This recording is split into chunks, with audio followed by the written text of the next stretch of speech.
안녕하세요 여러분, 히읗지읒 합격생입니다. 오늘은 여러분들이 기다리셨을 주제 합격자 인터뷰 제2탄을 들고 찾아왔어요. 오늘 여러분들께 소개해드릴 합격자분은 학원을 다니면서도 아주 당차다고 생각했던 분인데요. 편의상 2번 합격생으로 지칭하도록 하겠습니다. 해당 인터뷰 질문지는 전에 시행했던 합격자 인터뷰 1탄의 댓글에서 발췌한 것이 대부분이에요. 각각의 질문들은 타임스탬프를 더보기란과 댓글에 찍어 놓을 테니 시간이 없으신 분들은 타임스탬프를 참고해서 필요한 부분만 골라보세요. 그럼 오늘의 합격자 인터뷰 시작하도록 하겠습니다. 1번 질문은 합격자 본인만의 간단한 특징이었어요. 2번 합격자께서는 본인 스스로를 소수직렬 합격자라고 소개해 주셨습니다. 그럴만도 한 게 전국에서 3명밖에 뽑지 않는 직렬에 합격하셨기 때문인데요. 해당 직렬이 굉장히 매력적인 곳임에는 틀림없지만 뽑는 인원 자체가 적어 선뜻 도전하기 어려운 직렬인데 도전하셔서 합격까지 하신 것을 보면 정말 존경스럽다고 생각됩니다. 그 다음으로 2번 질문은 공시를 시작하신 이유에 대해 여쭤보았어요. 이 부분에서 저는 굉장히 현실적인 답변을 받았다고 생각했습니다. 이유는 바로 사기업 취업의 장벽이 너무 어려워서라고 말씀을 해주셨어요. 특히 요새 같은 코로나 시국에 사기업의 경우 채용을 아예 하지 않고 있는 것도 많아진 것으로 알고 있는데 공무원 시험의 경우에는 그래도 정기적으로 시험이 치러지니 확실히 사기업 취직에 비해 메리트가 있는 것 같아요.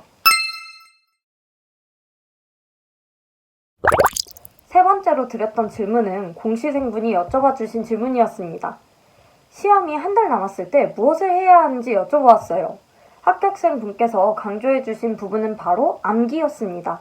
자료 화면으로 나가는 사진이 합격생 분께서 보내주신 서면 답변인데요.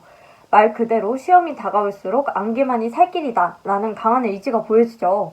저도 똑같이 생각합니다. 공무원 시험은 암기로 시작해서 암기로 끝나죠. 네 번째 질문 또한 공시생분께서 질문해 주신 거예요. 기출회독은 수험기간 중에 몇 회독을 하셨는지에 대해 궁금해 하셨어요. 이번 합격생분의 대답은 총 3회독 정도라고 말씀을 해주셨어요. 이 또한 개인차가 있으니 본인 스스로 기출회독이 부족하다는 생각이 드시면 이보다 더 횟수를 늘리셔도 좋을 것 같습니다. 다섯 번째, 바로 과목별 공부 방법이에요. 이번 합격자분이 합격하신 때에는 피셋이 도입되기 전이었기 때문에 헌법, 행정법, 회계학, 경제학 각각에 대한 공부 방법을 말씀해 주셨어요. 먼저 헌법과 행정법. 몇 개년 기출 문제집을 모아놓은 거를 1, 4, 7, 9 이렇게 띄엄띄엄 풀면서 하루, 이틀에 문제집을 1회독씩 돌리며 법과목 전체의 감을 유지하셨다고 하셨습니다.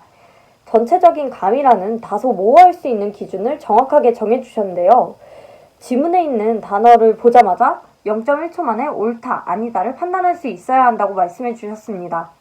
만약 지문을 보고 뭐였더라 라는 생각이 들면 바로 탈락이라고 하셨어요. 다음으로 회계학과 경제학 공부 방법입니다. 두 과목이 아무래도 계산 문제가 많다는 공통점이 있어서 둘의 공부 방법을 묶어 설명해 주셨어요. 우선 자주 나오는 계산들은 그냥 암기해 놔 문제 풀이 속도를 빠르게 해야 한다고 하셨습니다. 이러한 계산들을 외우기 위해서는 기출 혹은 예상 문제집을 똑같은 걸로 3번 사서 풀어보면 어느 정도 암기가 자연스레 된다고 하셨어요. 즉, 회계와 경제는 수학이 아니라 그냥 암기다 라고까지 말씀해 주신 것을 보니 문제를 빠르게 푸는 것이 중요한 공무원 시험에서 암기는 빼먹을 수 없는 항목이 맞는 것 같습니다. 특히 풀이 방법 같은 경우에는 문제를 보면 1초 만에 풀이 방법이 떠오를 정도로 공부해야 합격이라고 하셨어요. 여섯 번째 질문은 공시생활 중 힘들었던 점을 여쭤봤었는데 이번 합격생께서는 체력 문제 말고는 힘든 게 딱히 없다고 하셨어요. 심지어 나름 재밌었다고까지 말씀하셨습니다. 저는 이렇게 대답을 해주신 것을 보고 정말 힘드신 게 없으셨을까? 라는 생각이 들었어요. 아마 당연히 그렇지 않았겠죠. 그래도 억지로라도 멘탈 관리를 하셨던 게 소수직렬 합격이라는 우수한 결과를 낼 수 있으셨던 비법이 아닐까? 라는 생각이 듭니다. 일곱 번째 질문도 공시생분께서 남겨주신 질문입니다. 공부하실 때 하루 패턴을 여쭤봐 주셨어요. 답변은 이 자료화면처럼 시험 4개월 전까지는 9시에 기상하여 새벽 2시 반에 취침하셨고 시험 1개월 전부터는 30분 당긴 8시 반에 기상하여 2시 반에 주무셨다고 합니다. 시험 보기 바로 전에는 컨디션 조절을 위함이라고 생각이 되는데요. 아침 7시에 기상하셔서 12시에 취침하셨다고 했어요. 좀 더 상세하게는 9시 반에 기상을 하면 아침을 약 1시간 정도 드시고 독서실에 가서 3시까지 공부를 하시고 1시간 동안 점심 식사 후 독서실에서 공부를 하시다가 11시에 귀가하셨다고 하셨어요. 이제 잘 준비를 마치고 12시부터는 국사 암기할 것을 중얼중얼 읊조리다가 잠에 드셨다고 합니다. 8번째 질문 또한 공시생분께서 남겨주신 질문인데요. 평소 좋아하던 것을 끊는 방법과 수험생활을 위한 독한 말을 부탁드렸습니다. 저는 이 답변이 정말 인상 깊었어요. 독한 말을 안 해주셨지만 수험생활 전반에 대한 다짐을 다시 할 수 있는 무엇보다 독한 말이었습니다. 대답은 바로 끊으려고 노력한 적이 없다였습니다. 독서실에서 11시까지 공부를 하시다 보면 드라마도 안 보게 되고 핸드폰을 사물함에 봉인해 놓으면 핸드폰을 볼 일도 없고 본인이 해이해졌을 때는 사람 많은 카페에서 공부를 하면 다른 사람들 눈치가 보여서라도 더 공부하게 되셨대요. 그리고 독한 말은 드릴 말씀이 없다고 하셨습니다. 그 이유가 그런 독한 말을 외우고 귀담아 듣기보다는 암기 과목을 하나 더 외우는 게 머리 용량이 덜 아깝다고 하셨어요. 정말 대장부의 기운이 느껴지지 않나요? 저 또한 이 말을 듣고 저희 수험 기간에 대해 반성하게 되더라고요. 드디어 마지막 질문. 이 질문도 공시생분께서 질문해 주셨어요. 시험이 몇 달 안 남았을 때 기본기가 부족하다고 느껴지면 기본 강의를 다시 들어도 되는지 여쭤봐 주셨는데 합격생 분께서는 절대 기본 강의로 돌아가지 말라고 대답해 주셨어요.